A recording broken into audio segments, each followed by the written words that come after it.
Sarawak Chief Minister passes away. Swiss banker jailed over 1MDB saga. I'm Daniel Bakri with Cuppa News.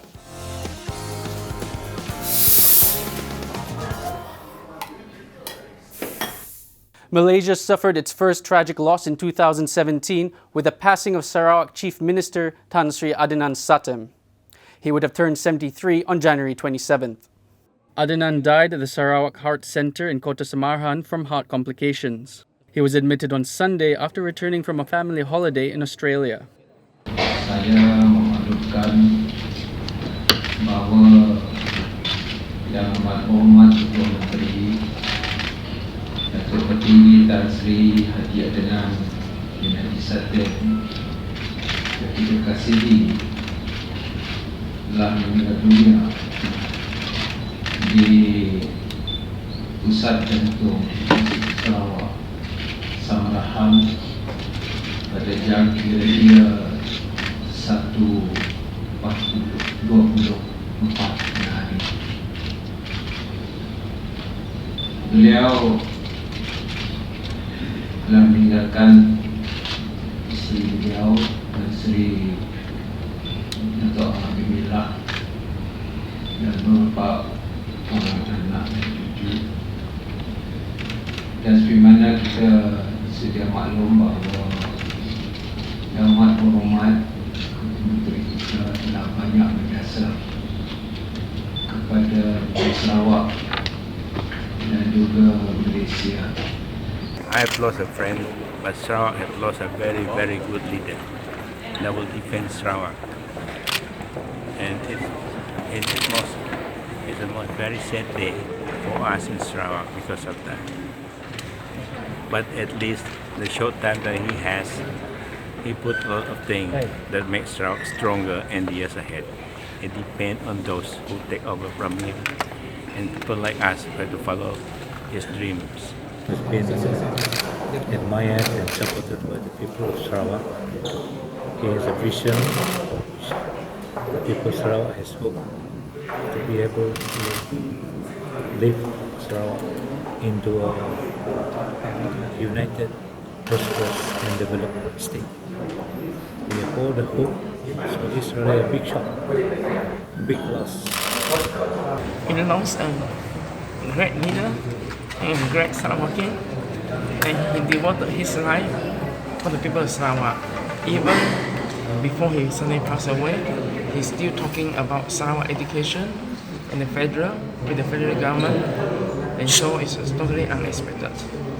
And my deepest condolence to the Sri Jameelah and the family, and it's a huge loss for the people of Sarawak.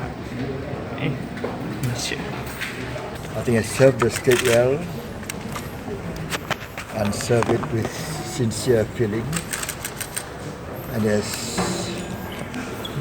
I think left behind a government as good as ever in Sarawak, more than what I inherited before. A state funeral will be held for Adenan at Masjid Jamek in Kuching on Thursday. The burial will take place after Zohor prayers, and the late Chief Minister will be laid to rest at the Semayang Muslim Cemetery. Sarawak will observe 7 days of mourning, while flags will be flown at half-mast and all official functions will be postponed. Meanwhile, Barisan national leaders, including Prime Minister Datuk Sri Najib Tun Razak, took to social media to express their condolences over the unexpected death of the Chief Minister. Najib said he would be flying to Kuching to pay his last respects. Malaysians also expressed their grief on Facebook. Some shared their favorite encounter with the leader, while others changed their profile photo to a black and white Sarawak flag as a sign of mourning. Adenan replaced long-serving Chief Minister Tun Abdul Taib Mahmud on March 1, 2014. Fondly known as Tok Nan, the popular politician was largely credited for BN's landslide victory at the state polls in May last year. He leaves behind his wife, Puan Sri Jameelah Anu, and 5 children. A 37-year-old woman was slapped with a 10,000 ringgit fine in default of 1 year in jail and 240 hours of community work for neglecting a 3-year-old boy under her care. Shamsinar Ambia pleaded guilty to committing the offence at a rented house in Kampung Parit Buluh Tampin at 7 p.m. on Thursday. The boy is understood to be the son of a friend. Early in mitigation, the accused told Judge Nariman Badruddin that it was her first offence. She also said that she was unemployed while her husband did not hold a stable job. The couple have 3 children, aged 13, 14 and 17, who are still schooling. Charged under the Child Act 2001, Shamsinar could have been fined up to 20,000 ringgit or jailed up to 5 years or both upon conviction. A Swiss banker was jailed for 7 months in Singapore for money laundering and other offences related to a corruption scandal involving 1MDB. Jens Fred Sturzenegger, who headed the Singapore branch of Swiss lender Falcon Private Bank, was also fined 128,000 Sing dollars after he pleaded guilty at a district court. The 42-year-old was initially slapped with 16 charges, including 6 for allegedly failing to report suspicious transactions totaling $1.7 billion in March 2013. Another 10 charges were for giving false information to Singaporean authorities who were investigating the use of the city-state's banking system as a conduit for the transfer of illicit funds involving 1MDB. He pleaded guilty to 3 charges of money laundering and 3 charges of giving false information. The other charges were taken into consideration in the sentencing. 3 Singaporean private bankers from BSI have already been jailed in relation to the scandal. Among them was Yeo Jia Wei, who was sentenced to 30 months in prison for witness tampering and obstructing the 1MDB probe. It was revealed during Yeo's trial that he worked closely with Malaysian financier Loh Teck Joe, also known as Joe Loh. Separately, Selangor Menteri Besar Datuk Sri Azmin Ali and former UMNO member Muhammad Zahid Mad Arib obtained leave to initiate judicial review proceedings in order to declassify the Auditor General's report on 1MDB. The document is presently under the Official Secrets Act 1972. High Court Judge Justice Datuk Hanifah Farikula decided on the application for leave after hearing submissions by the parties in chambers. In other news, Pertubuhan Minda dan Sosial Prihatin has called for DAP to sack its advisor Lim Kit Siang for allegedly lying about corrupt practices of the BN-led government since 1969.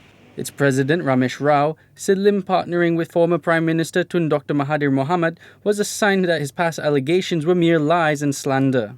Dia suruh Datuk Seri Najib letak jawatan. Sekarang dia kena letak jawatan lah sebab dia menipu. Dah terbukti.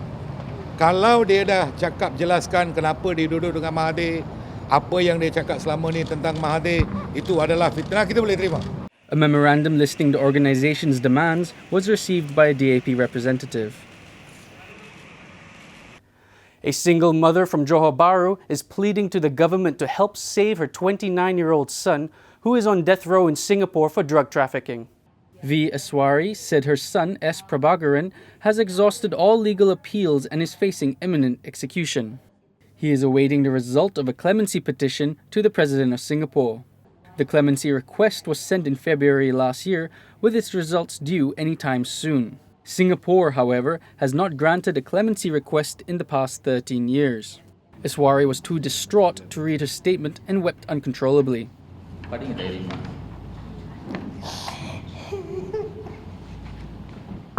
Prabhakaran was arrested at the Woodlands checkpoint in April 2012 for possession of 22 grams of heroin, which was found in the armrest console of the car he was driving. He claimed he borrowed the car from a friend to enter Singapore that day as he was afraid that his motorcycle would be repossessed. Separately, police have crippled a drug trafficking syndicate and seized drugs worth 3 million ringgit following raids in Johor and Selangor on January 9th. 11 suspects, including 2 women, were arrested, while 11 vehicles including a Lamborghini, cash, gold chains and watches amounting to 2.5 million ringgit were confiscated. We believe the drugs sent to Indonesia and Singapore and for local consumption in night entertainment centers, and this drug can be consumed for 150,000 people. Machines were brought in from Taiwan and China, and 3 of them have got previous conviction. 2, we did a urine test, they were positive, and 1 wanted. The suspects, aged between 29 and 63, have been remanded until January 16th to assist in investigations. With a final shout of his campaign mantra, "Yes, we can," President Barack Obama urged Americans to safeguard democracy and reject discrimination as the U.S. transitions to the presidency of Donald Trump. I'm asking you to hold fast to that faith written into our founding documents, that idea whispered by slaves and abolitionists, that spirit sung by immigrants and homesteaders and those who marched for justice, that creed reaffirmed by those who planted flags from foreign battlefields to the surface of the moon. A creed at the core of every American whose story is not yet written. Yes, we can. Yes, we did. Yes, we can. Thank you. God bless you. May God continue to bless the United States of America. Obama also paid tribute to his wife and teenage daughters, as well as Vice President Joe Biden at the emotional close of his farewell address in his adoptive city of Chicago. A dramatic road accident, which left one person dead and 13 injured, including 5 reporters, was caught by CCTV along the Mexico-Toluca highway near Mexico City.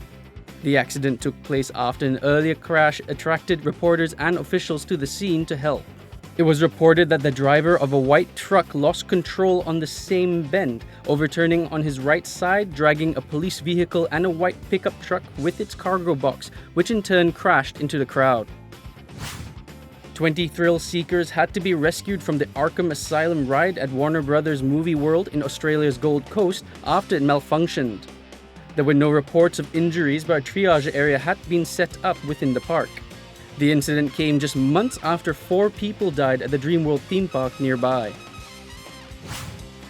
Vin Diesel marked his return to the XXX franchise at the European premiere of XXX Return of Xander Cage in London. The revamped cast also includes established martial arts stars Tony Jaa and Donnie Yen, who said acting along Diesel made him more conscious of his physique.